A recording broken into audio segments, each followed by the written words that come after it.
My parents texted me, "You weren't invited to dinner," because my brother's girlfriend hated me. Welcome back with a new real shock story. Before we start, comment and tell me which city you're watching from. At the end, don't forget to subscribe and rate it from 0 to 10. Let's enjoy the story, everyone. It started on a normal evening.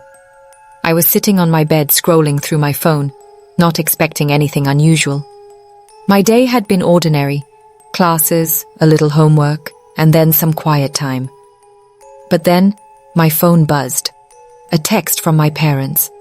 I opened it without thinking much, expecting something routine. Instead, my heart froze the moment I read it. "You weren't invited to dinner tonight. Your brother's girlfriend doesn't like you." The words hit me like a cold wave. I stared at the screen, my mind struggling to process what I'd just read. My parents didn't usually send texts like this. They called if there was something important. A text like this felt strange, but worse than strange, it felt deliberate. I put my phone down and leaned back against the headboard. My chest tightened. I couldn't breathe normally. Why wouldn't they just call me? Why tell me this in a text instead of talking to me directly? And why was it my brother's girlfriend who had to be the reason? The thought churned inside me. I replayed that text over and over in my head, each time feeling a mix of confusion, hurt, and something like betrayal. Was this about me? Or was it something deeper? I couldn't tell.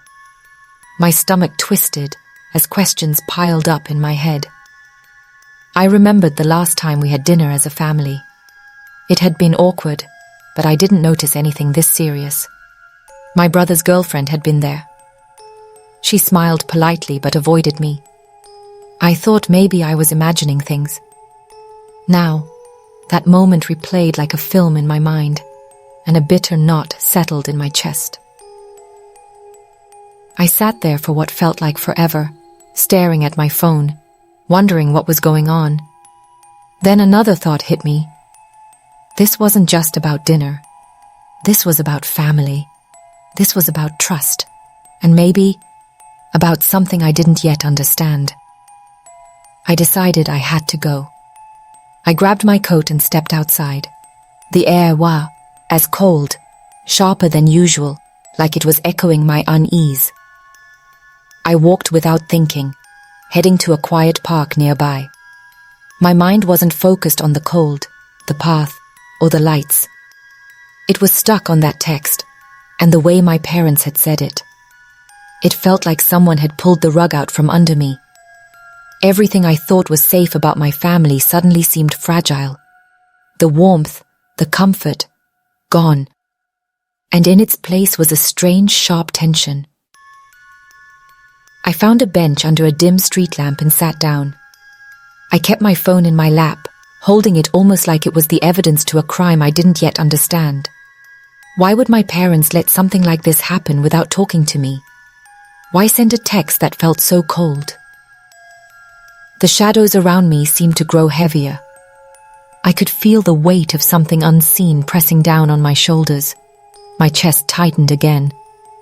I wanted to call them, but I knew it wouldn't make sense. This wasn't a small misunderstanding. This felt deliberate. I tried to think about what could have happened. Was it something I did?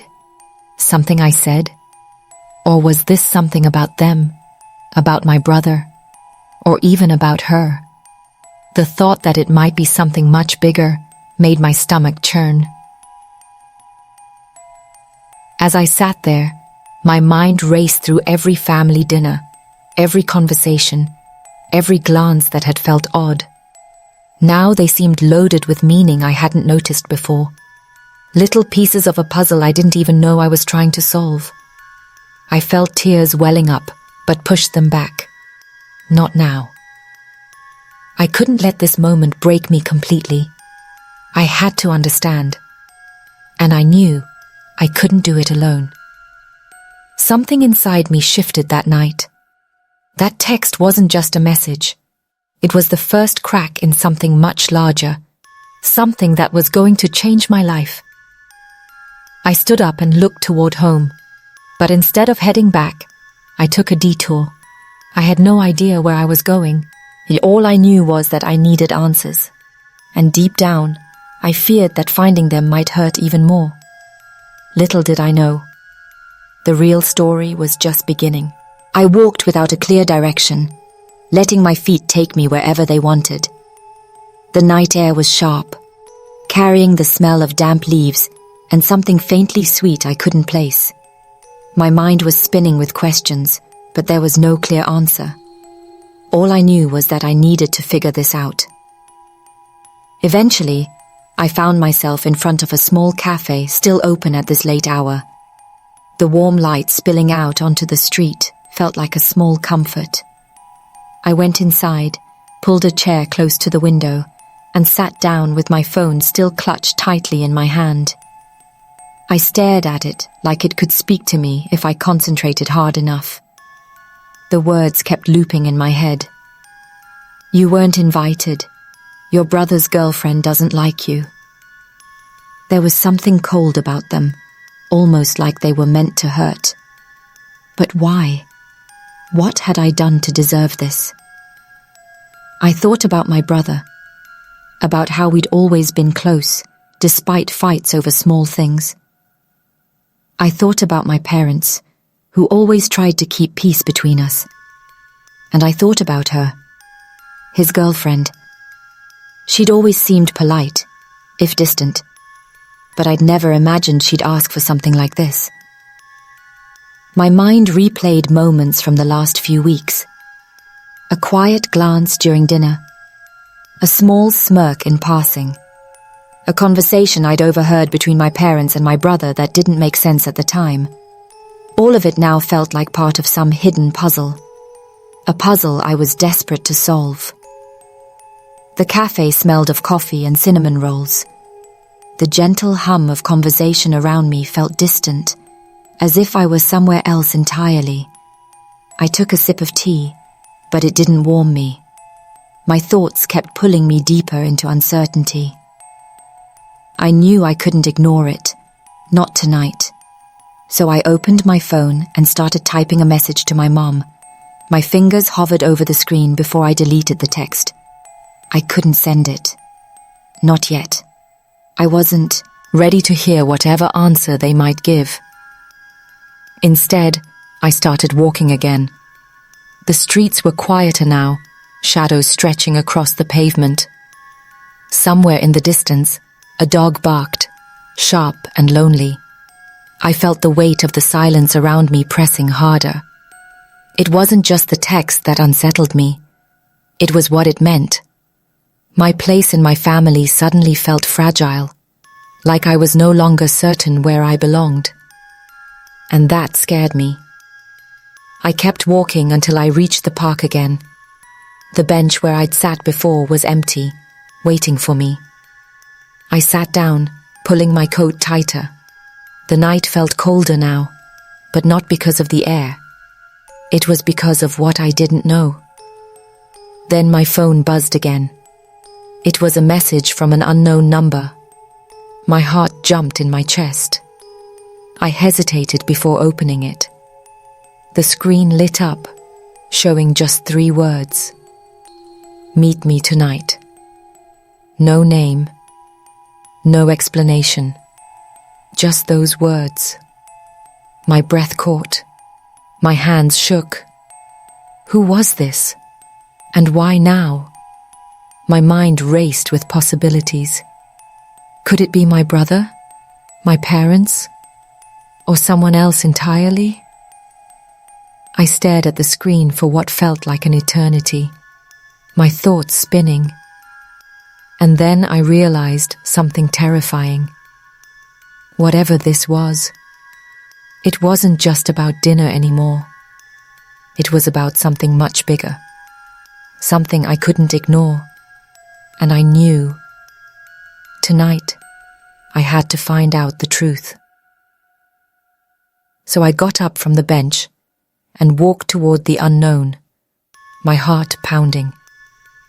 I had no idea what awaited me, but deep down, I felt a strange certainty, This night was going to change everything. The streetlights ahead flickered as I stepped forward. Every step felt heavier than the last, as if I was walking towards something I both feared and needed. And the further I went, the more I knew there was no turning back. This was the start of something I couldn't run from. I walked faster now, my breath forming tiny clouds in the cold night air. My phone was still in my hand, the message glowing like a warning. Meet me tonight. My chest felt tight, a strange mix of fear and determination pulsing through me. I couldn't ignore it. I had to know who was sending these messages, and why. The streets grew quieter as I moved deeper into a part of town I rarely visited. Streetlights flickered overhead, casting long, distorted shadows on cracked sidewalks.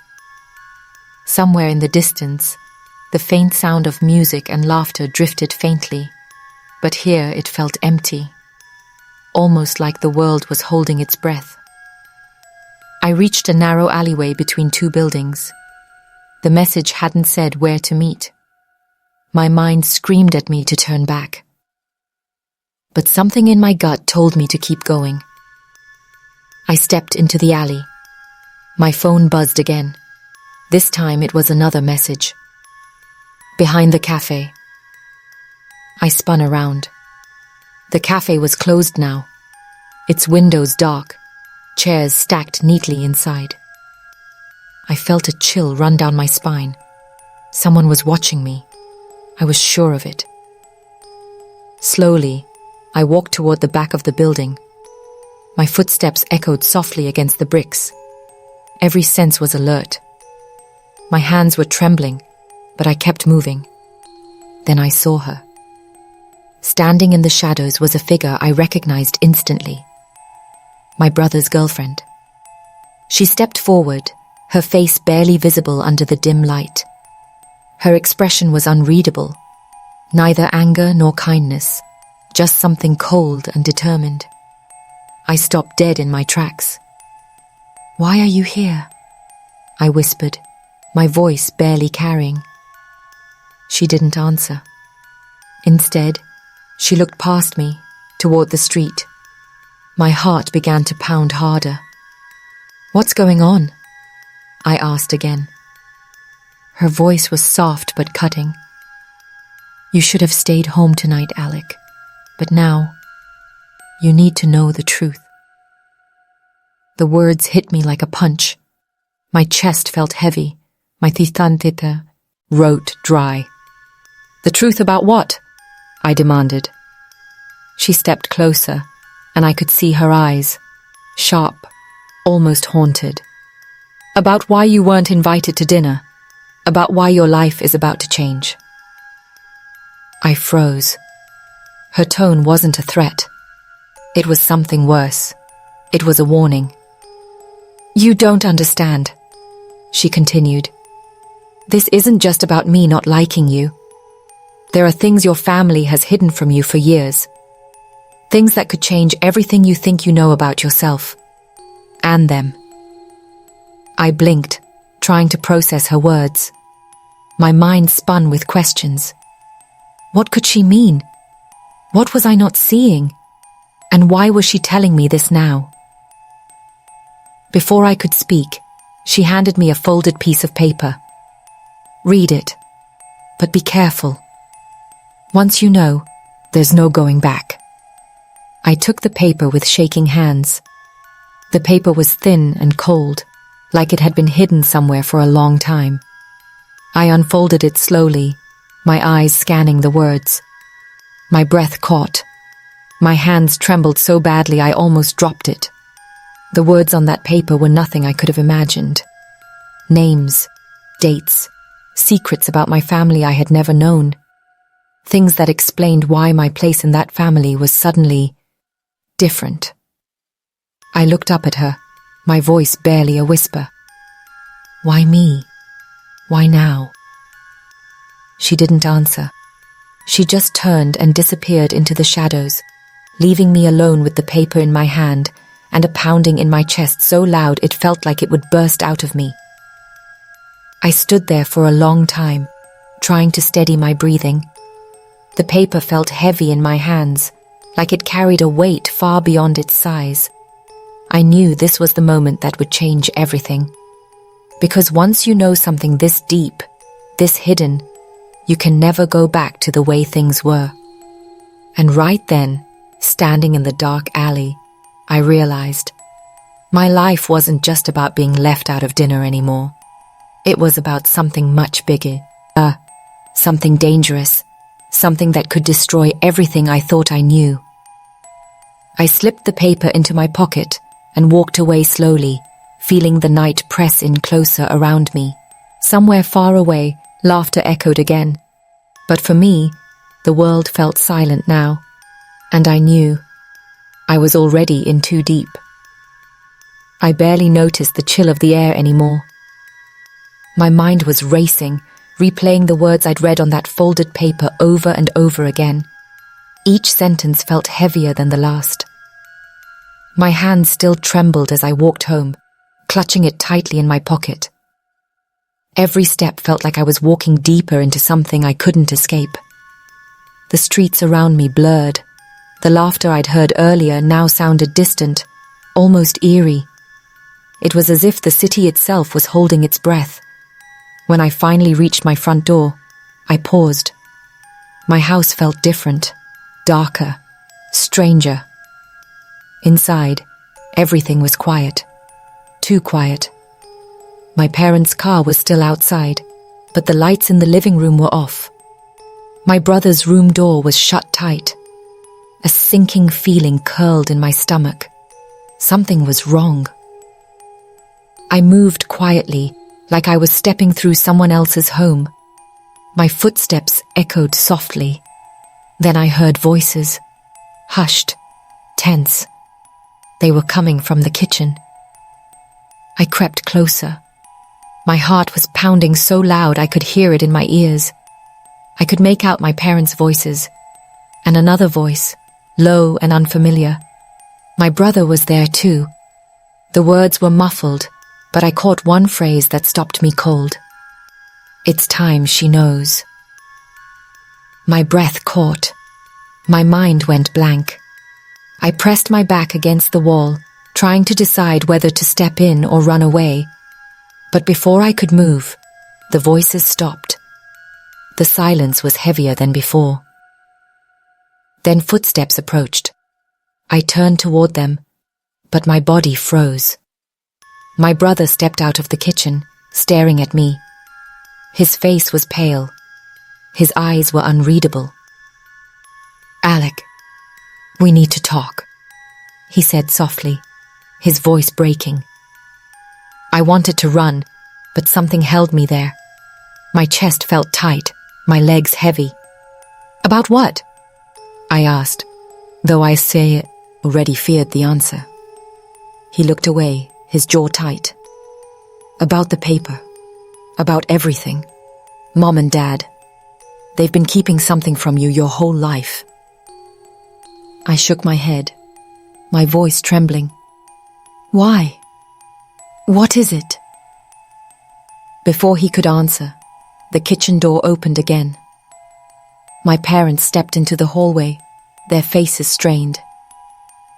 My mother's eyes were red, like she'd been crying. My father's jaw was clenched so tight I could see it in his neck.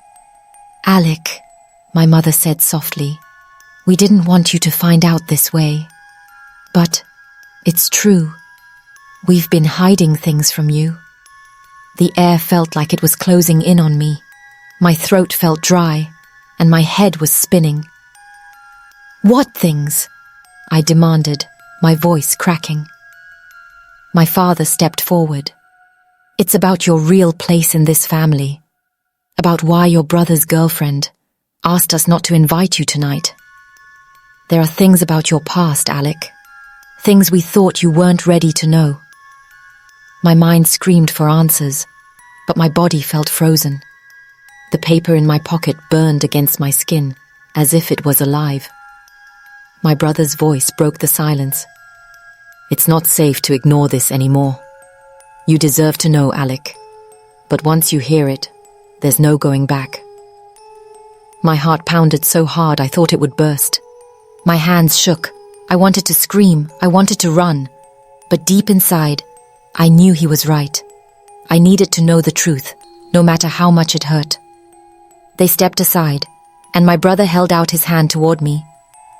In that moment, everything felt like it was collapsing. My world was shifting beneath my feet. I realized then, my life was about to change forever, and I didn't know if I was ready for what came next. I stared at my brother's hand for what felt like forever.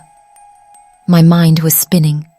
Every thought, every feeling was tangled in a storm of fear, confusion, and something heavier: betrayal. Slowly, I took a step forward, then an other, until I stood in front of him. My hand trembled as I reached toward his. Inside, my parents were watching silently. My mother's eyes were glossy with unshed tears. My father's face was pale and drawn, like someone carrying a burden too heavy to put down. I took a deep breath, clutching the paper in my other hand, the edges crumpled from my grip. My brother nodded once, softly. "It's time," he said. They led me to the kitchen table, the air thick with tension. My parents sat on one side, my brother on the other. I unfolded the paper again, glancing at it briefly before looking up. They were all waiting for me to speak, waiting for me to understand. My mother's voice broke first. "Alec, you were adopted. We found you when you were a baby. We couldn't tell you before, because we thought it was safer to protect you. But your brother's girlfriend found out, and she wasn't ready for you to know. That's why she asked us not to invite you tonight." I felt my stomach drop. My world felt like it was shifting beneath my feet. Adopted? The word tasted strange in my mouth, heavy and foreign. "Why didn't you tell me?" My father spoke, his voice low but steady. "Because we thought you'd be safe this way. But now you know, Alec, and we can't pretend anymore." I stared down at the paper again. Names, places, dates, secrets about where I came from. And why. The pieces of my life that never made sense suddenly fit together in a way I wasn't prepared for. Tears filled my eyes, not just because of what I'd learned, but because of what it meant. My entire identity was changing. I wasn't who I thought I was. I was someone else's child, someone else's story. My brother reached out and placed his hand over mine. "You're still my sister. You always will be. But now, you have to decide what to do with this truth." I looked around the room, at my parents, at my brother. I saw the fear in their eyes. I saw the love too, tangled with guilt. I saw the weight of years of silence, and in that moment, I realized something terrifying and beautiful at the same time. Truth changes everything. I took a deep breath, letting the reality sink in. My life would never be the same. But maybe, just maybe, knowing the truth would give me a chance to take control of my story. Because I wasn't just Alec Rose anymore. I was Alec Rose with a past that someone had tried to hide, a past that I now had to face. And I knew one thing for certain: I would never be silent again. As I folded the paper and placed it back in my pocket, I felt the weight shift. Not away, but differently. It was no longer a burden to bear alone. Now it was mine to carry, and mine to decide what to do with. I looked up at my family, my voice steady, but quiet. "Thank you for telling me. I need to process this. But I'm not running away. Not this time." They nodded, relief and sorrow mixing on their faces. My brother gave me a small smile, the kind that says, "We'll get through this together." That night, I sat in my room for hours, staring at the ceiling. The truth was still there, heavy and alive. And I kept asking myself the same question over and over. How many people live their whole lives without ever knowing what's hidden from them? And if I had the choice again, would I want to know? Because once the truth comes out, there's no going back. I closed my eyes, holding that thought in the silence. And deep inside, I knew this was the end of one story, but the beginning of another.